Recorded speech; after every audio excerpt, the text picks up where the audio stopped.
नमस्कार, मैं सैयद अख्तर श्री अरविंदो सोसाइटी की ओर से आप सभी का बहुत बहुत स्वागत व अभिनंदन करता हूं। हम आज शिक्षा में शून्य निवेश नवाचार कार्यक्रम ZIIEI द्वारा संकलित एक रोचक व अभिनव नवाचार के बारे में आपको बताएंगे। हम इनोवेटिव पाठशाला के अंतर्गत NCERT के प्राइमरी सेक्शन के कक्षा 4 की गणित की पुस्तक गणित का जादू के पाठ 13 के नवाचार अभिनव शिक्षण तकनीक की गतिविधि प्रश्न बैंक का इस वीडियो में क्रियान्वयन करेंगे। हम आशा करते हैं कि आप इस वीडियो को देखने के उपरांत इस नवाचार तकनीक को अपने विद्यालय व कक्षा में अवश्य लागू करेंगे। इस पाठ को ZIIEI के कई नवाचार गतिविधियों से पढ़ाया जा सकता है, परंतु आज हम इसे प्रश्न बैंक से समझेंगे।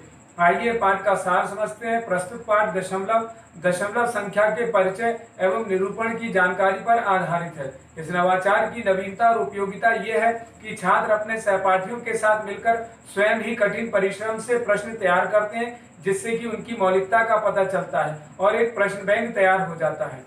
इस प्रकार इस नवाचार की क्रियान्वयन प्रक्रिया के अंतर्गत पढ़ाए जा रहे पाठ की अवधारणा के पुनः अध्ययन की सहायता से दशमलव संख्या व दशमलव संख्या के निरूपण की जानकारी पर प्रश्न बनाते हुए पाठ की समझ को विकसित किया जाता है। इस नवाचार की क्रियान्वयन अवधि को यदि देखा जाए तो इसे लागू करने में 20 मिनट का समय लगता है। साथ ही पूर्व प्रबंधन के लिए शिक्षक को किसी भी प्रकार के कोई पूर्व प्रबंधन की आवश्यकता नहीं पड़ती है, परंतु शिक्षकों को कुछ निर्देशों का पालन अवश्य करना पड़ता है। सबसे पहले शिक्षक छात्रों को 7 समूह में बांट देंगे। हर समूह का एक प्रतिनिधि होगा। प्रतिनिधि सभी प्रकार के प्रश्नों को संकलित करके एक प्रश्न बैंक तैयार करता है।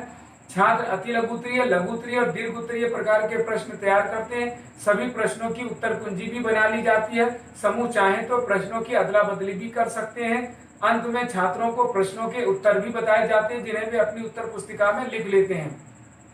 इस प्रकार पुनः अध्ययन एवं क्रियान्वयन प्रक्रिया के अंतर्गत छात्र जो प्रश्न तैयार करते हैं उसकी सहायता से पाठ के कॉन्सेप्ट की जानकारी को दोहराया जाता है। आइए इसे उदाहरण से समझते हैं कि इस नवाचार को किस प्रकार लागू करते हैं। जैसे कि कुछ प्रश्न बनाए जाते हैं, जैसे 1/10 को दशमलव संख्या के रूप में कैसे लिखते हैं, तो 0.1 के रूप में। इसी प्रकार 0.01 को भिन्न के रूप में कैसे लिखेंगे, तो 1/100 लिखेंगे। 4 दहाई प्लस 5 इकाई प्लस 6 दसवां प्लस 3 सौवां बराबर क्या होगा, तो 45.63 होगा। इसी प्रकार 28/100 को दशमलव भिन्न के रूप में लिखेंगे, कैसे, तो 0.28। इस प्रकार के अन्य प्रश्नों के सहयोग से छात्र एक प्रश्न बैंक तैयार करते हैं और पाठ का पुनः अध्ययन भी करवाते हैं। इस प्रकार निष्कर्ष रूप में कहा जा सकता है कि प्रश्न बैंक गतिविधि से सीखने के अनेक प्रतिफल प्राप्त होते हैं, जैसे संख्याओं की संक्रियाओं का उपयोग करते हैं, 2 और 3 की अंकों की संख्या का गुणा करना तथा उसका भाग देना, तथा संख्याओं को दूसरी संख्या से भाग देने की संख्या पर का निरूपण करते हैं तथा भाषा की बारीकियों को समझते हैं। प्रश्न बैंक बनाते हुए छात्र अपनी भाषा और स्कूली भाषा के बीच में जो संवाद करते हैं उससे एक सेतु का निर्माण होता है तथा प्रश्न करना, तर्क देना तथा निजी अनुभवों को साझा करने की समझ भी छात्रों में विकसित होती है।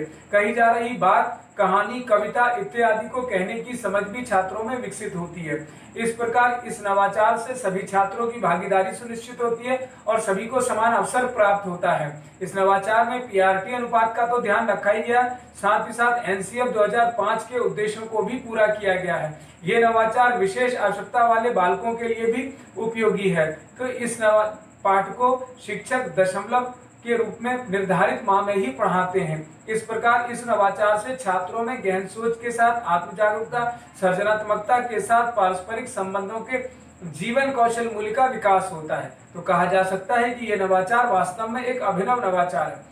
आपको यह नवाचार कैसा लगा हमें जरूर बताएं। हम ऐसे कई दिलचस्प नवाचार आपके लिए लाते रहेंगे। आपसे अनुरोध है कि आप हमारा YouTube चैनल सब्सक्राइब जरूर करें। अगर आप इस वीडियो को Facebook पर देख रहे हैं तो हमारा Facebook पेज लाइक करना बिल्कुल ना भूलें। नीचे दिए गए लिंक पर जाकर इनोवेटिव पाठशाला ऐप को भी डाउनलोड जरूर करें। इस वीडियो को देखने और लाइक करने के लिए आपका बहुत बहुत धन्यवाद।